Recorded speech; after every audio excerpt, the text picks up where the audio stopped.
What's up, guys? Welcome to Demo with Mo. I'm your host, Monique Simmons. We'll be discussing dating, engaged, and married objectives from a young Christian's perspective. Are you guys ready? Let's dive in. Hey, what's up, guys? Welcome to a new episode of Demo with Mo. I am your host, Monique Simmons. And today we are going to be discussing compromises in romantic relationships. I had a whole subject that I was going to be discussing today.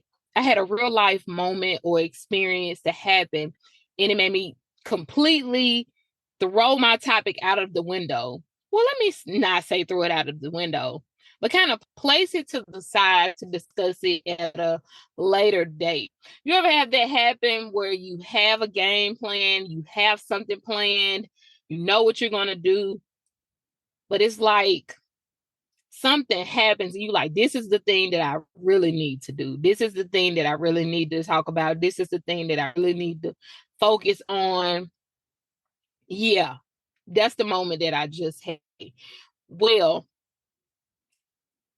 Monday, as you guys know, those of you who have been rocking with me, I need to get that put on a t-shirt because that's like one of my favorite things to say. I've been saying it over the years now.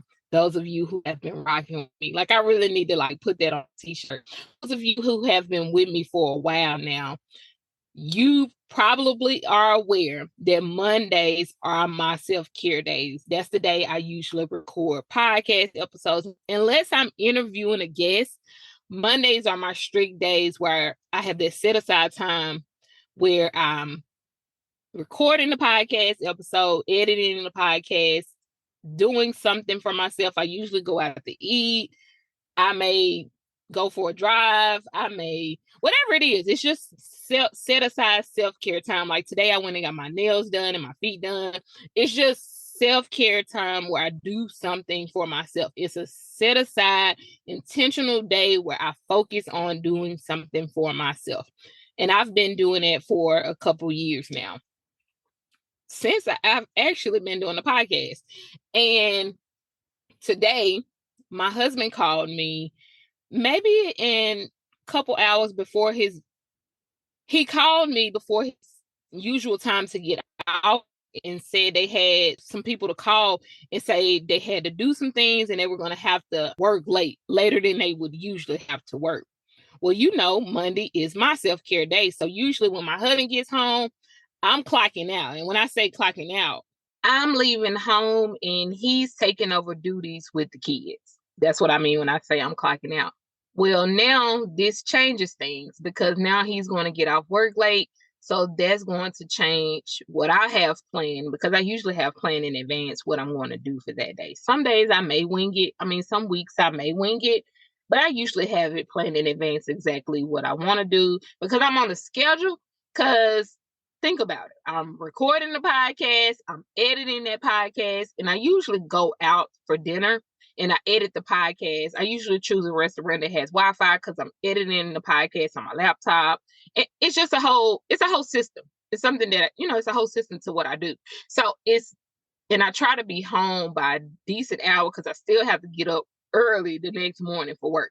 So it's a whole system. So now this is going to put me behind my usual schedule, and I like to do things a certain way.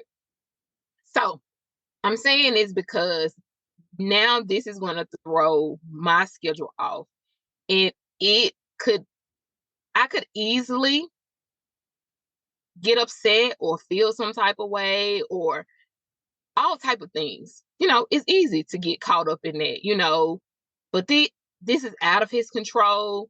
He has no authority over this. He called me in advance to communicate this with me. I was able to be flexible and receive that and be okay with that and just adjust my schedule and be able to help our youngest child with her homework and get dinner ready and get things, make things easier for him when he gets home, because now this is also messing with his schedule. And just instead of reacting in a way that could cause issues for us, in our relationship, which in return cause issues in our home, with our kids' schedule, and issues with my self-care time. I didn't react that way. You know, I just thought about, compromising. Okay, this is completely out of his control. He is not intentionally trying to mess with my self-care time. He knows this is my set aside time for me each week, this same day, this one day a week where this time is set aside for me, specifically to do something for myself. He's not intentionally doing this. He communicated with me. He told me in advance to give me a few hours to adjust my schedule, to adjust things around the home. And then that in returns gives me the opportunity. I didn't have to, but it gives me the opportunity to support him and make things easier for him, because now he's getting home later than what he wants to get home. So instead of me thinking only about myself, I can also support my husband and think about him as well to help lighten the load for him. Even though this is my self-care day and I could be selfish and just think about myself and how it'll affect me, I can also in return think about how this is going to affect him and help lighten his load as well. So that's what made me think about, let's talk about compromise. Compromising in relationships and how it is beneficial to our relationships and our marriages. So what is compromise? Compromise in relationships is about finding solutions that work for both partners, even if it means not getting everything you want. Remember, I told you guys I could have easily just thought about myself, but I was thinking about how is this going to be beneficial for both of us. I'm still going to get my self-care time. I'm still going to be able to record my podcast and edit my podcast and go out and have dinner by myself and enjoy myself. But also, I'm able to get dinner fixed. I'm able to help my daughter with her homework. And my husband is still able to have those couple hours to do stuff with the kids and get things ready for them for bedtime, and also have a few moments for himself because he's getting home later than what he planned on getting home. It's about recognizing and respecting each other's desires and needs and working together to meet in the middle. Because it's not about one person getting everything they want and the other part not getting anything, or vice versa, but it's about meeting in the middle so both partners benefit. Why is compromise important? It builds a stronger connection. Compromise demonstrates that you value your partner's opinions and feelings, which can strengthen the bond between you. 2, it resolves conflicts. Compromise helps navigate disagreements and find solutions that satisfy both partners, preventing resentment and conflict. 3, it promotes understanding. Compromising requires listening to your partner's perspective and understanding their needs, leading to greater empathy and understanding. 4, it fosters a sense of partnership. When you both contribute to finding solutions, you create a sense of teamwork and shared responsibility. And that's kind of what my husband and I did with today. It was not one partner in a relationship doing everything, but it was about teamwork. Even though today is my self-care day, I partnered with him. It was a partnership. I realized that he now has to work a couple hours later at work than what he was supposed to do, that he usually has to. So now this is going to be more on him, less hours for him to sleep, less hours before, with what his usual schedule is. Instead of me only thinking about myself, I'm thinking about how this is going to also affect him. So instead of me not doing anything to help lighten his load, to help take up the slack, I cook dinner, which I usually don't do on Mondays. I helped my daughter with her homework, which I usually don't do on Mondays. But this is about teamwork because we're married. We're both parents. We're a team. What affects one affects the other. How to compromise effectively. Communicate openly and honestly. Express your thoughts, feelings, and desires clearly to your partner and invite them to do the same. Listen actively. Pay attention to your partner's perspective and try to understand their point of view. Be flexible. Be willing to consider the different options and adjust your plans to meet your partner's needs. This one was so good. This is exactly what happened today. I was willing to be flexible. My husband didn't even ask me to be flexible. But that was something that I was willing to do on my own. Find common ground. Look for areas where you both agree and build on those shared interests. Those shared interests. Be patient. Compromising takes time and effort. So be patient with yourself and your partner. I thought this was a really great one because if I'm being honest, I haven't always felt this way. Years ago, I would have took this personally. Or years ago, my husband wouldn't even communicated in a way that he communicated to me today. That something happened, they were going to be, they needed them to stay late, et cetera, with all the context for me to be able to empathize and really understand everything that was going on. With both of us, it just would have been a completely different experience. It would have been, I got to work late. And then I would have been upset. He knows today is my self-care day. So be patient. You or your partner may not be exactly where you want to be when it comes to compromising, but you can grow. You don't have to stay exactly where you are right now. You guys can continue to talk and have conversations and communication is so important.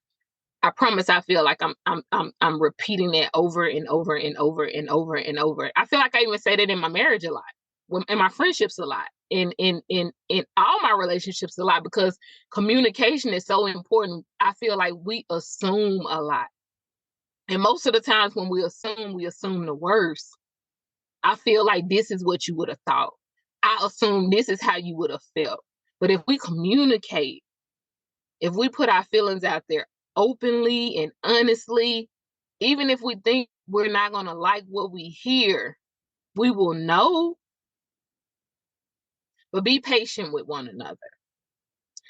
Examples of compromise: deciding on a vacation destination. Instead of each partner insisting on their preferred location, you can brainstorm together and find a compromise that suits both of you.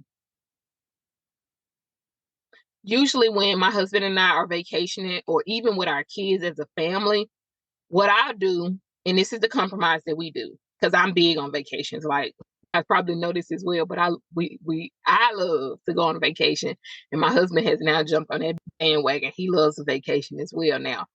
But it hasn't always been this way. It hasn't. But one of the things that I do, I ask everybody, whoever's going on a vacation, I ask everybody, what is it that you would like to do?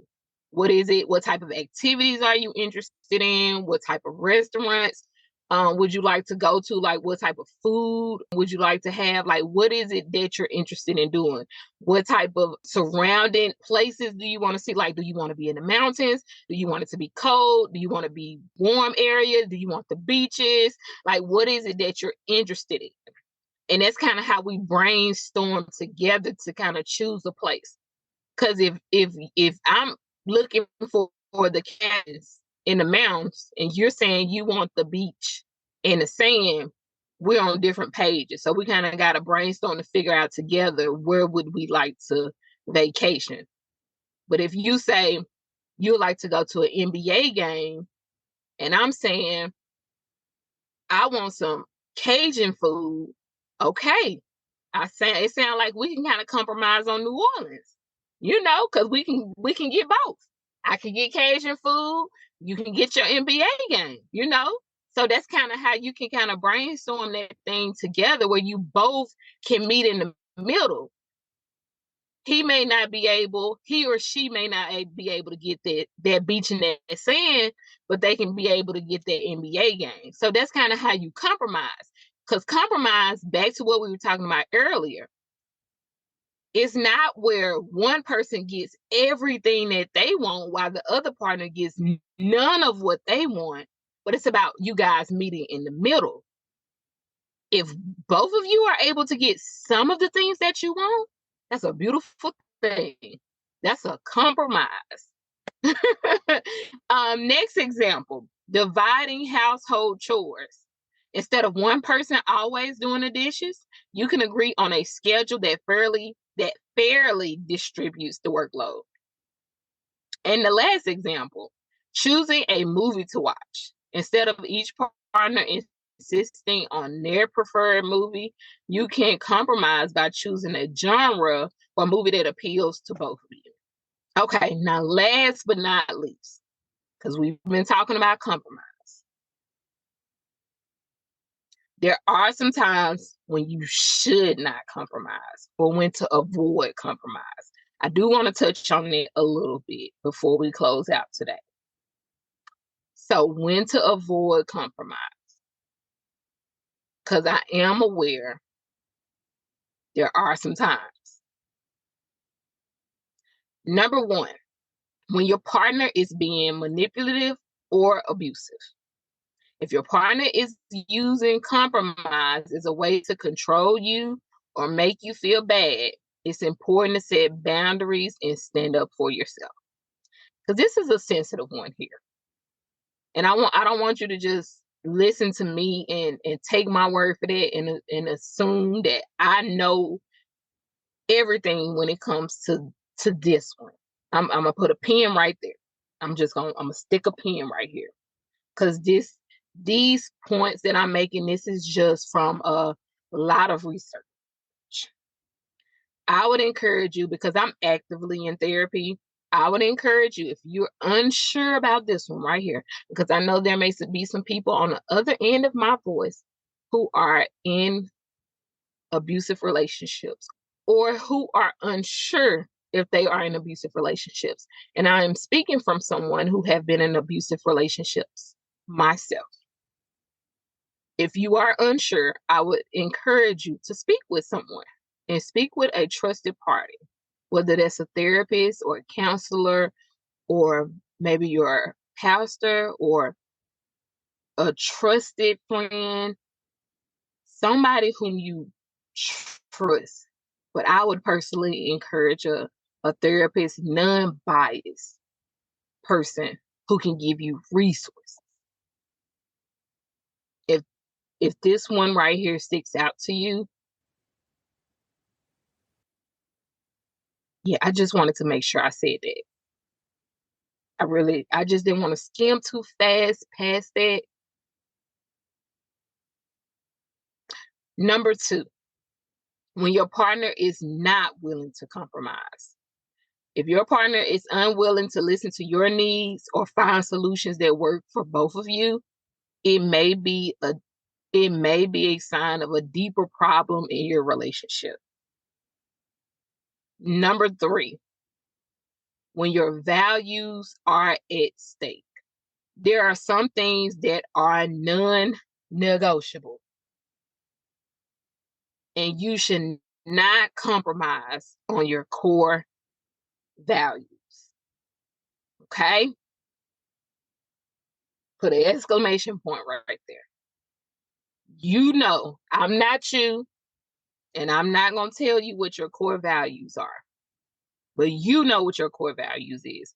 This is a relationship podcast from a Christian perspective. So you know what one of my core values is my faith. That's a non-negotiable for me. It's a non-negotiable. That's one of mine. My faith, my relationship with God, that's a non-negotiable for me. If anyone ever tried to make me compromise when it came to my walk with God, that would be a non-negotiable for me. What are your non-negotiables? What are those core values, those things that you're not compromising for? What are those values? What are those things that you're not willing to give up, change? What are those things for you? That's when you avoid compromise. So, yeah. So compromise in a romantic relationship is a beautiful, beautiful thing. And it is beneficial to your relationship, beneficial to your marriage if you are willing to apply it. We can have things that, things that we want to do, that we want to hold on to, that we desire, that we want. But at what cost? Is it at the cost of your marriage? Is it at the cost of your romantic relationship with your partner? Because compromise is about both people getting some of the things that they need and desire in a relationship. Are you willing to compromise? I hope you have enjoyed today's episode. Remember, I love you, but God loves you so much more. Share this episode with someone you think would enjoy it. Remember to follow me on all social media platforms, on TikTok and Facebook at Demo with Mo, on Instagram at Demo with Mo Podcast. And I'll see you guys next week. Bye.